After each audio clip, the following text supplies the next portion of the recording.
નમસ્કાર દર્શક મિત્રો, હું છું રૂપલ વણિચિયા. સંપૂર્ણ ન્યૂઝમાં આપનું સ્વાગત છે. જોઈએ આજના મુખ્ય સમાચાર.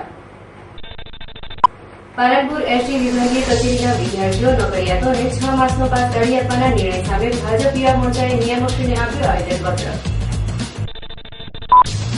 પાલનપુર શહેરમાં છવાયો વરસાદી માહોલ. પાલનપુરનું એસટી બસ સ્ટેન્ડ ભર્યું નતાલા. ડીસા તાલુકાના આગથરા ગામની પ્રાથમિક શાળામાં યોજાયેલ બીટ કક્ષાનો રમતોત્સવ. 400 વિદ્યાર્થીઓએ લીધો ભાગ. ધાનેરા રેલ નદીમાં રેલવે ફાટક પાસે આવેલ ગોગ મહારાજના મંદિરમાં તસ્કરો ત્રાટક્યા. 2 વર્ષમાં 5મી વાર ચોરી થતા શ્રદ્ધાળુઓમાં નારાજગી. સંપૂર્ણ ન્યૂઝ આપની આંગળીના ટેપે. ઇન્ટરનેટ ઉપર સંપૂર્ણ ન્યૂઝ જોવા લોગિન કરો www.youtube.com/સંપૂર્ણ. જોઈએ સમાચારો વિગતવાર.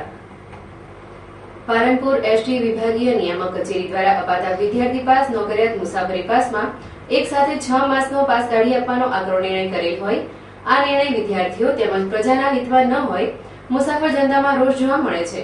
ત્યારે આ સમસ્યાને લઈ ભારતીય જનતા યુવા મોરચા પાલનપુર શહેર દ્વારા પાલનપુર એસટી વિભાગીય નિયામકને લેખિતમાં આ તકલકી નિર્ણય બદલવા માટે માંગણી કરેલ છે. ભાજપ દ્વારા અહીંયા એસટી નિયામકને આવેદનપત્ર આપી અને એમને રજૂઆત કરી છે કે ચાલુ સાલે જે પાસ કાઢી નોકરિયાત અને વિદ્યાર્થીઓને જે પાસ કાઢી આપવામાં આવેલ છે તેમાં એ લોકોએ એમના મનસ્વી રીતે નિર્ણય લઈ અને સમાસિક પાસ આપવાની ફરજ પાડેલ છે. એના સામે અમારી યુવા ભાજપની માંગ એ હતી કે આ લોકો એક સામટા પૈસા ચૂકવી શકતા નથી, તો આ નિયમમાં ફેર વિચારણા કરે અને એમને માસિક અને ત્રિમાસિક જે રીતની એમને સગવડ પ્રમાણે પાસ આપવો જોઈએ. આ સિવાય ગુજરાત રાજ્ય સરકારની જે યોજના છે તે ગ્રામીણ ક્ષેત્રથી જે બહેનો આવે છે એમને એમ કે ફ્રી પાસ આપવો જોઈએ, એમને ફ્રી પાસ આપવો જોઈએ. અને જે અહીંયાના એસટી નિયામકે જે નિયમ બનાવ્યો છે કે 100 કિલોમીટરથી અંદરથી જે બહેનો આવતી છે એ બહેનોને જે એમ કે ફ્રી પાસ આપવામાં આવશે એ નિયમ પણ બદલવો જોઈએ. કારણ કે ઘણી બહેનોએ આ નિયમના કારણે ઘણી બહેનો અને વિદ્યાર્થીઓ પાસથી વંચિત રહી ગયેલી છે. તેથી અમારી પાલનપુર શહેર યુવા ભાજપની આજે મોટી સંખ્યામાં યુવાનો એકઠા થઈને આવેદનપત્ર આપ્યું છે કે ભાઈ જે લોકો પાસથી વંચિત રહી ગયા છે એમની સ્કૂલો અને કોલેજમાં જઈને પાસની એમ કે વ્યવસ્થા કરવી જોઈએ, જેથી કરીને વિદ્યાર્થીઓને જે હાલાકી પડી રહી છે તે હાલાકીમાંથી એ લોકો મુક્ત થઈ શકે. તાજેતરમાં પાલનપુર એસટી વિભાગીય કચેરી દ્વારા વિદ્યાર્થીઓને અને નોકરિયાતોને જે પાસ કાઢી આપવામાં આવે છે તેમાં તંત્રે મનસ્વી રીતે નિર્ણય લઈને માસિક કે ત્રિમાસિક પાસની જગ્યાએ 6 માસિક પાસ આપવાની ફરજ પાડેલ છે. તેની સામે પાલનપુર શહેર યુવા ભાજપે માંગ કરી છે કે આ નિર્ણય મનસ્વી રીતે કરેલ હોય તેને બદલવો જોઈએ, કારણ કે ઘણા વિદ્યાર્થીઓ તેમજ નોકરિયાતો એક સાથે 6 માસના પૈસા ચૂકવી શકતા નથી, જેના પરિણામે તેમને પાસથી વંચિત રહેવું પડે છે. તેથી આ નિર્ણયમાં એસટી નિગમ બનાસકાંઠાએ ફેર વિચારણા કરીને માસિક કે ત્રિમાસિક તેમની સગવડ પ્રમાણે જ પાસ કાઢી આપવો જોઈએ. તદુપરાંત વિદ્યાર્થીઓને પણ જે તે સ્કૂલમાં જઈને પાસ કાઢી આપવાની તંત્રે વ્યવસ્થા કરવી જોઈએ, જેથી વિદ્યાર્થીઓને હાલાકી ભોગવવી ન પડે. આ કાર્યક્રમમાં પાલનપુર શહેર યુવા ભાજપ પ્રમુખ જસવંતસિંહ પી વાઘેલા, મહામંત્રી સાગરભાઈ જાની સહિત યુવા ભાજપ કાર્યકરો વિશાળ સંખ્યામાં હાજર રહ્યા હતા. 100 કિલોમીટરના અંદરમાં જે જસવંતસિંહે વાત કરી એમાં પણ અમુક કેસ હશે તો જોઈ. પાલનપુર નગરપાલિકા વિસ્તારમાં ઠેર ઠેર બની ગયેલા દબાણોને કારણે શહેરમાં ટ્રાફિક સમસ્યાની વ્યાપક રાવ છે. ત્યારે રાજ્ય સરકાર દ્વારા ઇમ્પેક્ટ ફીના કાયદા હેઠળ ગેરકાયદેસર બાંધકામોને રેગ્યુલાઇઝ કરવાની તક આપવામાં આવી છે. જે અનુસાર પાલનપુરમાં મંજૂરી કરતા વધારાનું કરેલ બાંધકામ, હાઉસિંગ બોર્ડના મકાનોમાં કરવામાં આવેલ ગેરકાયદેસર બાંધકામ તેમજ રેસિડેન્શિયલ, કોમર્શિયલ, એજ્યુકેશનલ હોટ વગેરેના બાંધકામોમાં ઇમ્પેક્ટના નિયમોમાં આવતા બાંધકામોને રેગ્યુલાઇઝ કરવા માટેની અંતિમ તારીખ 19/8/2013 રાખવામાં આવી છે. તેના અનુસંધાને પાલનપુર પાલિકા દ્વારા રાજ્ય સરકારના પરિપત્ર અનુસાર ઇમ્પેક્ટની અરજીઓ સ્વીકારવા માટે કેમ્પનું આયોજન કરવામાં આવ્યું છે. ત્યારે ઇમ્પેક્ટ ફીના કાયદાનો લાભ અરજદારોએ લેવો જોઈએ. ગુજરાત રાજ્યમાં બાળ મજૂરી અટકાવવા માટે બાળ સંરક્ષણ વૃત્તિને નેસ્તનાબૂદ કરવા માટે કડક કાયદા બનાવવામાં આવેલ છે, જેમાં 0 થી 18 વર્ષના કિશોર કે બાળકને કોઈ કામના હેતુસર દેખાવ ખાતર જોખમી કામ માટે રાખે તે વ્યક્તિને 3 વર્ષની કેદની સજા ફટકારવામાં આવે છે. તેમ છતાં કાયદાની એસી-તેસી કરી અનેક દુકાનો, હોટલ માલિકો નાના બાળકોને ઓછું વેતન આપી વેઠ કરાવતા રહ્યા છે. ત્યારે પાલનપુરમાં બાળ સુરક્ષા અધિકારીએ કોઝી પાસેના લાલ બંગલા સામે આવેલ રામ ઝૂંપડી હોટલ કે જેના માલિક રામજીભાઈ મગનભાઈ પ્રજાપતિ તથા જિલ્લા સબ રજિસ્ટ્રારની ઓફિસ પાસે આવેલ ભવાની નાસ્તા હાઉસના માલિક ભૂપેન્દ્રસિંહ ચૌધરી તેમજ લક્ષ્મી દાળબાટી ભોજનાલયના માલિક તુલસીભાઈ પુરોહિતને ત્યાં ઓચિંતી રેડ કરી હતી. જેમાં ત્રણેય હોટલોમાંથી એક બાળ મજૂરો ઝડપાતા તેઓને બાળ મજૂરીમાંથી મુક્ત કરાવી અને ત્રણેય હોટલોના માલિકોની અટકાયત કરી કાયદેસરની કાર્યવાહી હાથ ધરતા બાળ મજૂરો રાખતા દુકાનદારોમાં ફફડાટ છવાયો છે. પાલનપુર તાલુકાના ભૂતેડી ગામે આવેલ કમળ વિદ્યા મંદિર શાળામાં તાલુકા કક્ષા તથા ગ્રામ્ય લેવલે કબડ્ડીની હરીફાઈ યોજવામાં આવી હતી, જેમાં ભાઈઓની 15 ટીમો તેમજ બહેનોની 11 મળી કુલ 26 ટીમોએ ઉત્સાહભેર ભાગ લીધો હતો. આ સ્પર્ધામાં 180 વિદ્યાર્થીઓ તેમજ 132 વિદ્યાર્થીનીઓ મળી કુલ 312 ખેલાડીઓએ હરીફાઈમાં ઝંપલાવ્યું હતું. ભૂતેડી ગ્રામના સરપંચ મહેશભાઈ કે પ્રજાપતિના શુભ હસ્તે રમતોત્સવનો પ્રારંભ કરવામાં આવેલ, જેમાં ગ્રામજનો, વિદ્યાર્થીઓ તથા વાલીઓ હાજર રહ્યા હતા. આ સમગ્ર રમતોત્સવ કાર્યક્રમનું સંચાલન અને આયોજન શાળાના આચાર્ય શ્રી DS પટેલ તેમજ સ્ટાફે કરેલ હતું. આજે યોજાયેલ સ્પર્ધામાં ભાઈઓની ટીમમાં જગણા પ્રાથમિક શાળા અને બહેનોની ટીમમાં રતનપુર પ્રાથમિક શાળા વિજેતા બની હતી, જેઓને પ્રોત્સાહિત કરવામાં આવેલ. દાંતા તાલુકાના તળેટી ગામે મંગળવારે સાંજના સુમારે વનરાજભાઈ ચૌહાણનો પુત્ર રાકેશ ઉર્ફે ગણેશ ઉંમર વર્ષ 15 વરસાદી માહોલમાં ગામમાંથી કરિયાણું લઈ 7 વાગે ઘરે પરત ફરી રહ્યો હતો. તે વેળા એકાએક ગાજવીજ થતા ગભરાયેલો રાકેશ જીવ બચાવવા નજીકના ખોડા તરફ દોડ્યો હતો. જોકે માત્ર 10 ફૂટનું અંતર જ બાકી રહ્યું હશે ને એકાએક વીજળી પડતા રાકેશનું કરુણ મોત નીપજ્યું હતું. આ અંગેની જાણ હળદ પોલીસ મથકે થતા ફરજ ઉપરના ASI રામજીભાઈ D પટેલ તાત્કાલિક ઘટના સ્થળે દોડી આવ્યા હતા અને મૃતકની લાશને દાંતા રેફરલમાં પોસ્ટમોર્ટમ માટે ખસેડી આગળની કાર્યવાહી હાથ ધરી હતી. પાલનપુર શહેરમાં છેલ્લા 2 દિવસથી ચોમાસાનો માહોલ સર્જાયો છે. છેલ્લા 24 કલાકમાં 2 ઇંચ કરતા પણ વધુ વરસાદ પડ્યો છે, જેના કારણે શહેરમાં ઠેર ઠેર અનેક વિસ્તારોમાં ખાબોચિયા ભરાયા છે. નીચાણવાળા વિસ્તારોમાં કાદવ કીચડનું સામ્રાજ્ય જોવા મળે છે અને પાલનપુર બસ સ્ટેન્ડ ઉપર વ્યાપક પ્રમાણમાં ગંદકી જોવા મળે છે. આ વરસાદી પાણીના ભરાવાના સ્થળે પાણીજન્ય મચ્છરોનો ભારે ઉપદ્રવ જોવા મળે છે, જેથી લોકોને ત્યાંથી ચાલવામાં પણ ખૂબ જ મુશ્કેલી વેઠવી પડે છે. અહીંથી મુસાફરોને રિક્ષામાં બેસવા જતી વખતે ગંદકીના કારણે હાલાકી ભોગવવી પડે છે. જો પેસેન્જર બસ સ્ટેન્ડના ગેટ આગળ રિક્ષા બોલાવે છે તો પોલીસ રિક્ષા ચાલકને મેમો આપે છે, ત્યારે પાલનપુર ST બસ સ્ટેન્ડની નરકાગાર હાલતને લઈ ST તંત્રના ઉચ્ચ સત્તાવાળાઓ યોગ્ય કાર્યવાહી કરે તેવું મુસાફર જનતા ઈચ્છે છે. અંદરથી આવે છે અને પેસેન્જર ત્યાં રિક્ષા બોલાવે છે ગેટ જોડે, બરાબર. ગેટ જોડે અમે રિક્ષા લઈને ઉભા રહીએ, ત્યાં પોલીસ વાળા આવે તો ડિટેલ કરવાની વાત કરે છે અને મેમો ફાળવાની વાત કરે છે, બરાબર. હવે ગાડી ત્યાં રાખો તો બી તકલીફ અને અહીં રાખો તો પેસેન્જર નહીં આવે, તો તકલીફ. ગંદકીની અંદર આવે. હવે ગંદકી એટલી છે કે અહીંથી કોઈ સફાઈ બી નહીં થતી. સફાઈ થઈ જાય હા, લગભગ આ વરસાદ પડે ને ત્યારથી આવીને આવું જ પડેલો. જ્યારે વરસાદ પડે ત્યારથી ભરાઈ જાય. જ્યારે વરસાદ પડે ત્યારે ભરાઈ જાય. કોઈ વ્યવસ્થા જ નહીં. કોઈ ગટર લાઈન બી નથી અહીંયા. અને અહીંથી પાણી બહાર નીકાળીએ તો રેલવે બૂમ પાડે બહાર. રેલવે વાળા બૂમો પાડે. અહીંયા ગટર લાઈન છે જ નહીં. અને અહીં ગટર લાઈન છે નહીં. ભરેલું પાણી નિકાલ જોઈએ છે, બરોબર. અમારા પેસેન્જરોમાં તકલીફ થાય, અમારે બહુ હેરાન થવું પડે છે. એટલે અહીંયાનો અમારે પાણી નિકાલ થઈ જાય એની વ્યવસ્થા અમારે જોઈએ છે. એકલી ગંદકી છે, અમારે પેસેન્જરોમાં બહુ તકલીફ પડે છે. અમારે બહાર ઉભી રાખવા તો પોલીસ વાળા અહીંયા અમારે ગંદકી હેરાન થાય, એનો અમારે નિકાલ જોઈએ છે.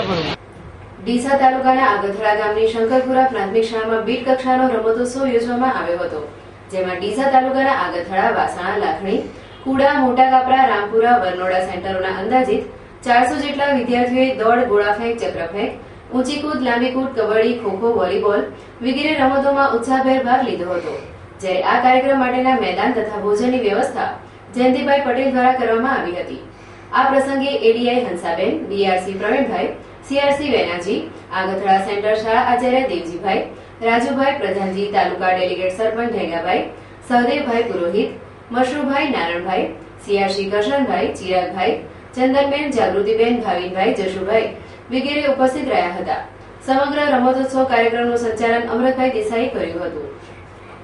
વડગામ તાલુકાના માનપુરા ગામના મહિલા સરપંચ દ્વારા ગ્રામ પંચાયતના સદસ્યોનો મોબાઈલ ફોન છૂટવી લઈ મારવાની ધમકી આપતા સદસ્ય દ્વારા છાપી પોલીસ મથકે ફરિયાદ કરાતા ચર્ચા મચી જવા પામી છે.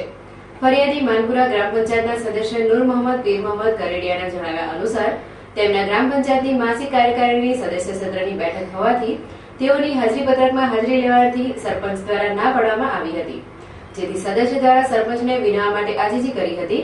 પરંતુ ગ્રામ પંચાયતના મહિલા સરપંચ હમીદાબેન રહીમભાઈ પલાસરાએ ઉશ્કેરાઈ જઈ ગ્રામ પંચાયતના સદસ્ય નૂર મોહમ્મદભાઈની પાસેથી મોબાઈલ છૂટવી લઈ મારવાની ધમકી આપતા નૂર મોહમ્મદભાઈએ છાપી પોલીસ મથકે જઈ પોતાની આપવીતીની ફરિયાદ આપી હતી, જેથી આ બાબતે વધુ તપાસ છાપી પોલીસે હાથ ધરી છે. અત્રે ઉલ્લેખનીય છે કે માનપુરા ગ્રામ પંચાયતના સરપંચ દ્વારા પંચાયતમાં ગેરરીતિઓ આચરીને ભ્રષ્ટાચારો કરાતા હોવાની ઉચ્ચ કક્ષાએ રજૂઆતો કરાતા સરપંચ દ્વારા સદસ્યને ખોટી રીતે કનડગત કરવામાં આવતી હોવાનું ગ્રામજનોમાં ચર્ચાતું સાંભળવા મળેલ છે. પાલનપુર શહેરમાં દિન પ્રતિદિન વાહન ચોરીના બનાવો વધતા શહેરીજનોમાં દહેશત ફેલાઈ જવા પામી છે અને વાહન ચાલકોમાં ચિંતા છવાઈ છે. પ્રાપ્ત માહિતી મુજબ શહેરના રેલવે બ્રિજની નીચે આવેલ ડોક્ટર હાઉસમાં આવેલ ડોક્ટર ગણાત્રાના દવાખાના પાસેના ખુલ્લા મેદાનમાં ધાનેરાના રહેવાસી પટેલ ભીખાભાઈ કરશનભાઈ પોતાની શોર્ટ ડીઆઈ ગાડી નંબર JJ8E8652 ને પાર્ક કરી હતી. ત્યારે રાત્રિના મોકાનો લાભ લઈ કોઈક અજાણ્યા ઈસમો ગાડીની ઉઠાંતરી કરી પલાયન થઈ ગયા હતા. તેઓએ સવારે ઉઠીને જોતા ગાડી પાર્કિંગ સ્થળે નજરે ન પડતા ગાડી માલિક ભીખાભાઈએ આસપાસ ભારે શોધખોળ કરેલ છતાં ગાડીનો કોઈ પત્તો ન મળતા આખરે તેઓએ શહેર પશ્ચિમ પોલીસ મથકે ગાડીની ચોરીની ફરિયાદ નોંધાવી હતી. પોલીસે આ ગાડી ચોરીની તપાસ હાથ ધરી છે. ઉત્તર પૂર્વ બંગાળની ખાડીમાં લો પ્રેશર મજબૂત બની વેલમાર્ગે લો પ્રેશરમાં પરિવર્તન થયું છે, જેને કારણે ગુજરાત, દીવ, દમણ, દાદરા અને નગર હવેલીમાં આગામી 36 કલાકમાં ભારે વરસાદની આગાહી કરવામાં આવી છે. હવામાન વિભાગના જણાવ્યા અનુસાર અપર એર સાયક્લોનિકલ ગુજરાત પર હોય આ સિસ્ટમને પગલે રાજ્યના અનેક વિસ્તારોમાં ભારે વરસાદ પડશે. ખાસ કરીને દક્ષિણ ગુજરાત અને મધ્ય અને ઉત્તર ગુજરાતમાં વરસાદ વધારે થવાની શક્યતા છે. સરહદી બનાસકાંઠામાં પણ ચોમાસાનો માહોલ જોતા આગામી 36 કલાકમાં ભારે વરસાદ પડે તેવી સંભાવના છે. વડગામ તાલુકાના નિઝામપુરા ગામમાં દૂષિત પાણીના લીધે કમળાની ઝપટમાં 10 થી વધુ લોકો આવી જતા ગામમાં ભયનો માહોલ વ્યાપી જવા પામેલ છે. સૂત્રો દ્વારા સાંપડતી માહિતી મુજબ નિઝામપુરા ગ્રામ પંચાયતની બેદરકારીને લીધે ગામમાં દૂષિત પાણીથી ગામમાં 10 થી વધુ લોકો કમળાની ઝપટમાં આવી ગયા હતા. આ મુદ્દે આરોગ્ય તંત્ર સતત 2 દિવસથી નિઝામપુરામાં ક્લોરિનેશન તથા પાણીની તપાસ કરી રહ્યું છે અને તંત્રે પાણીના નમૂના તથા દર્દીઓના નમૂનાની સ્લાઇડ લઈ વધુ તપાસ અર્થે તેને અમદાવાદ મોકલાવેલ છે. આ બાબતે આરોગ્ય વિભાગે BHO દ્વારા ગ્રામ પંચાયતને નોટિસ પણ પાઠવી છે. લોકોના જણાવ્યા મુજબ પીવાના પાણીમાં ગટરની લાઈન ભળી ગઈ હોવાની આશંકા છે. તબીબોએ શુદ્ધ ખોરાક લેવા તથા ઉકાળેલું પાણી પીવાની સલાહ આપી છે. જોકે આ કમળાના કેસોના કારણે નિઝામપુરા ગામમાં ભયનો અને ફફડાટનો માહોલ છવાઈ ગયો છે. યાત્રાધામ અંબાજીમાં ગોગળ ગતિએ ચાલી રહેલી ભૂગર્ભ ગટરના લાઇનની કામગીરીને લઈ પ્રજાજનો સહિત પ્રતિદિન આવતા હજારો યાત્રિકો ત્રાહિમામ પોકારી ઉઠ્યા છે. જ્યાં બુધવારે રોષે ભરાયેલી મોટી સંખ્યામાં મહિલાઓએ અંબાજી ગ્રામ પંચાયતમાં ઉગ્ર રોષ પ્રદર્શિત કર્યો હતો અને તંત્ર તેમજ કોન્ટ્રાક્ટરના છાજિયા લઈ વેદના ઠાલવતા ભારે ઉત્તેજના પ્રસરી જવા પામી હતી. યાત્રાધામ અંબાજીમાં છેલ્લા 1 વર્ષથી અર્બન પ્રોજેક્ટ અંતર્ગત ભૂગર્ભ ગટર લાઇનની કામગીરી હાથ ધરાઈ છે, જેનું JCB મશીનથી આડીધડ ખોદકામ અને હલકી કક્ષાના માલ મટીરીયલ્સ તેમજ ચણતરના આક્ષેપો સાથે પ્રજાજનોમાં વારંવાર રોડ ફરિયાદો અને ઉચ્ચ કક્ષાએ રજૂઆતો પણ થવા પામી હતી.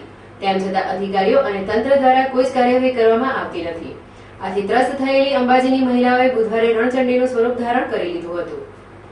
ધાનેરા રેલ નદીમાં રેલવે ફાટક પાસે ખોદકામ કરતા ગોગ મહારાજની મૂર્તિ મળી આવી હતી અને આ મૂર્તિથી 2 વર્ષ અગાઉ ગોગ મહારાજનું મંદિર બનાવવામાં આવ્યું હતું, પરંતુ આ મંદિરને તસ્કરો અવારનવાર નિશાન બનાવતા રહ્યા છે. ત્યારે ગત રાત્રે આ મંદિરમાં સતત 5મી વાર ચોરી થતા સમગ્ર ધાનેરા પંથકમાં ચકચાર મચી જવા પામી હતી.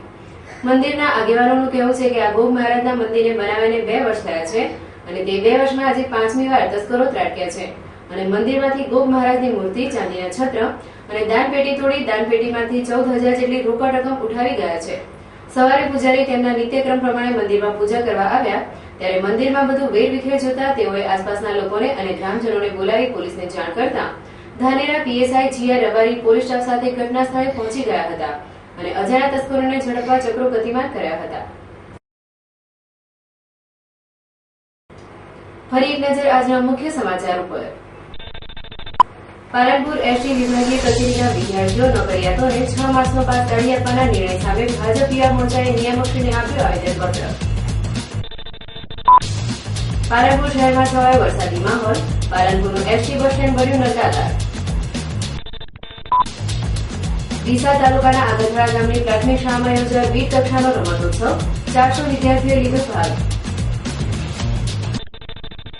ધાનેરા રેલ નદીમાં રેલવે ફાટક પાસે આવેલ ગોગ મહારાજના મંદિરમાં તસ્કરો ત્રાટક્યા. 2 વર્ષમાં 5મી વાર ચોરી થતા શ્રદ્ધાળુઓમાં નારાજગી. આ હતા અત્યાર સુધીના સમાચાર. વધુ સમાચાર સાથે ફરી મળીશું. નમસ્કાર.